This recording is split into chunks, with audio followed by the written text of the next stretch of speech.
Hi, my name is Ariel and welcome to Mermaid Musings. So this video is all about the planet of the Sun in astrology. Your sun sign is the sign that everybody knows. If you ask someone what sign they are and they answer with I'm a Virgo or I'm a Pisces, what they're talking about is their sun sign. If you read a dumb magazine horoscope, for example, they're talking about your sun sign. And then the magazine is bad at it because you need more than a sun sign to do an accurate horoscope prediction. And a lot of the times, the person that they hire to write the horoscopes isn't even a real astrologer. And then people use that to prove why astrology doesn't work. I have a lot of anger about basic magazine horoscopes, but that's not important to this video. The reason that everyone knows their sun sign is because the sun sign dates don't rotate like every other planet in the zodiac. If you're a Gemini sun, you're always going to be born between May 21st and June 20th.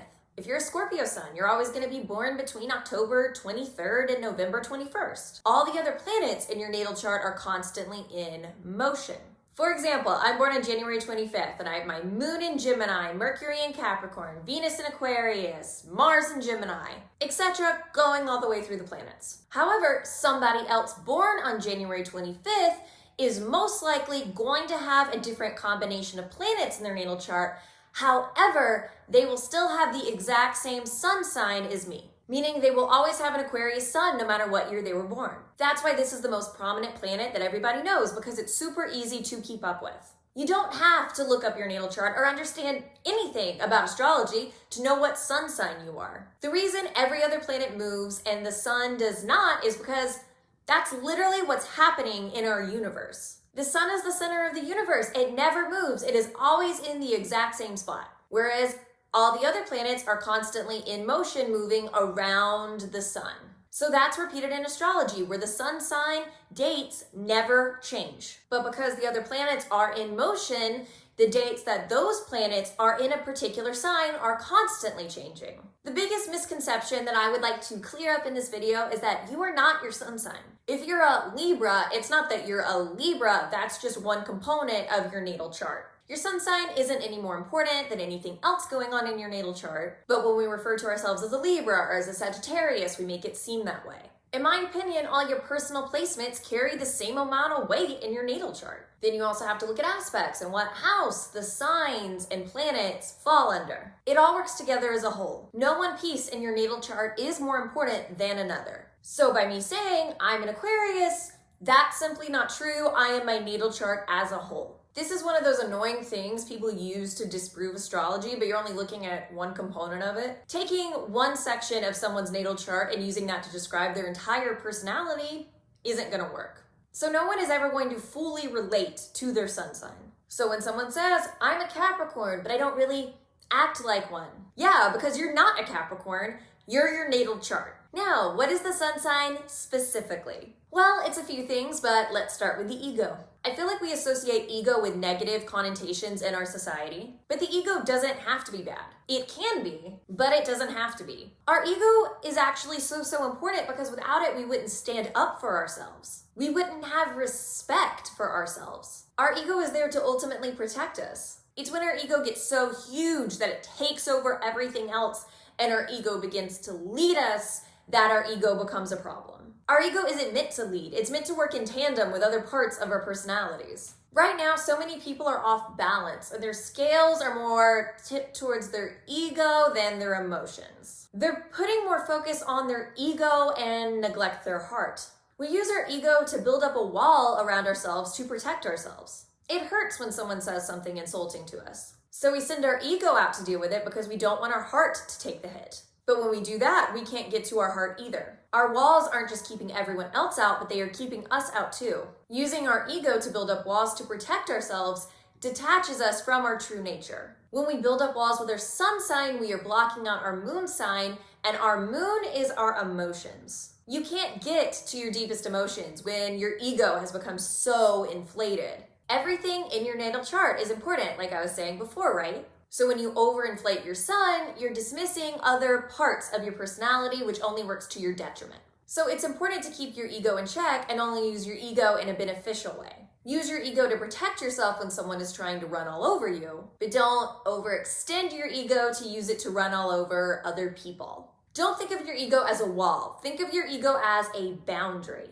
The sun shows your confidence. It shows what qualities you need to embody in order to feel confident in yourself. I found a lot of people who say that they don't relate to their sun sign at all are the least confident people. That's because they're right. They aren't relating to their sun sign. So they aren't tapped into the part of themselves that gives them confidence. So if this is you, take a look at the sign that your sun is in. The more qualities representing that sign that you embody, the more confident you will become. Your sun shows your sense of self-worth. It's self-love. The sun isn't about how you demonstrate love for other people. It's how you show love for yourself. So the more qualities of your sun sign you can embody, the better you are going to feel. The more you are going to like yourself. This is honestly where so much of self-confidence comes from. It grows from self-love. It's hard to care about other people not liking you when you like you.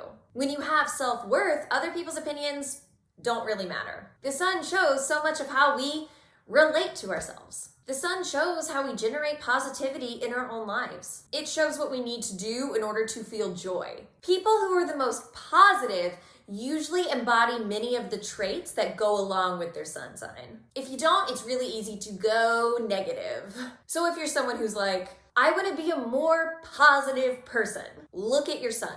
Ask yourself what is going on with your sun that you aren't fully embracing. When you start to embrace your sun, you will find your joy. It isn't that you have to search for that joy. It is a byproduct of you embracing your true self. The sun shows who we are as individuals. It shows how we want to set ourselves apart from other people. It shows how we stand up and say, I am my own person.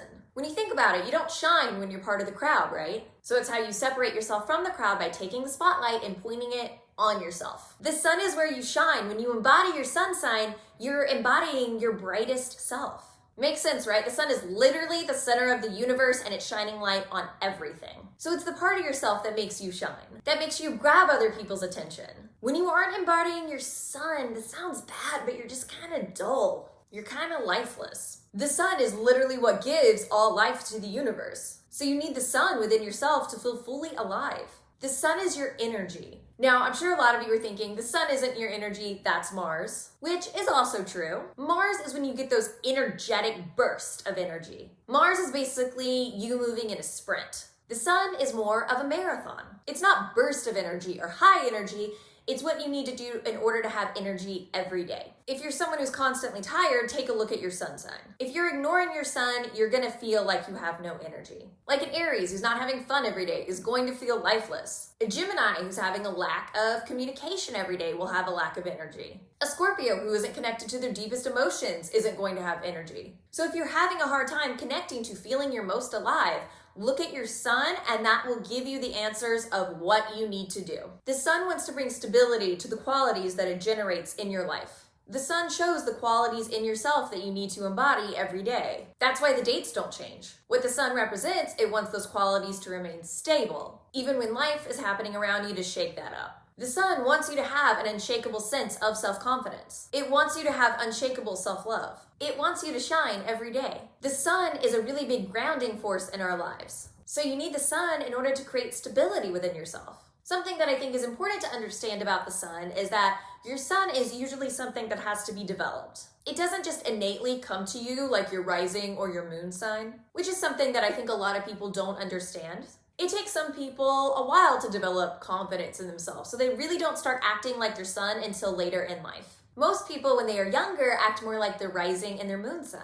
When I first got into astrology, I was a teenager, and I remember reading about my Gemini moon and being like, oh, this describes me perfectly, more so than my Aquarius sun. Now that I'm older, I see a lot more of my Aquarius sun coming through in my personality. That's a big part of why I say you don't see people's sun as much when they are a child or a teenager. Because when you're young, you're still trying to figure out who you are. You're still trying to define and find your individualistic parts of yourself, but you're not quite there yet. You're still in your experimental phase. For a lot of people, you really don't start to see them come into their sun sign until they are in their 20s. Because that's when most people start to develop their self-confidence and their sense of self-worth. You basically spend your 20s developing your sun sign and you spend your 30s and beyond living it. This is a bit of a segue, but I wasn't sure where else to put it in this video, and it's a bit controversial, so I figured why not stir the pot and end the video on a controversial note, because I'm an Aquarius sun and I kind of like doing that.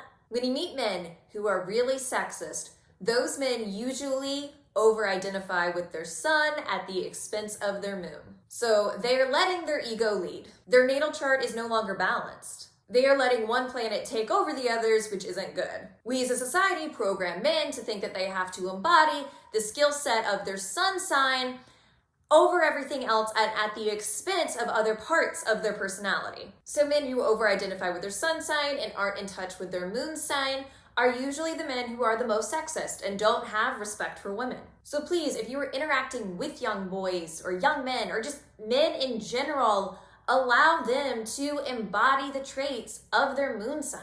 Don't shame them for doing that. Your moon sign is a big part of who you're meant to be. So if you allow young boys to be in touch with their moon sign, they'll grow up to be more well-rounded and good individuals as adults. Now, what I found when it comes to women is they usually have a harder time embodying their sun than men because we discourage the qualities of the sun sign in women starting at a young age. We tend to treat young girls like having an ego and self-confidence is fundamentally wrong, which is so untrue. We shame them and make them think they are wrong for embodying their true nature. So please, when you are interacting with young girls or even adult women and they are demonstrating the qualities of their sun sign, let them. No matter your sex or gender, we all have the qualities of our sun and moon within us, and they both need to be tapped into in order for us to be fulfilled individuals. That's the only way you can reach your truest potential. Thank you so much for watching. If you liked this video, please do me a big favor and like and subscribe below. I am going to go into every sun sign placement. So if you're an Aries sun, Taurus sun, Gemini, etc., going all the way down the line, I am gonna have a sun sign video for you. Be sure to leave in the comments below what your opinion of the sun is in astrology. Once again, thank you so much for watching and have a great rest of your day. Bye!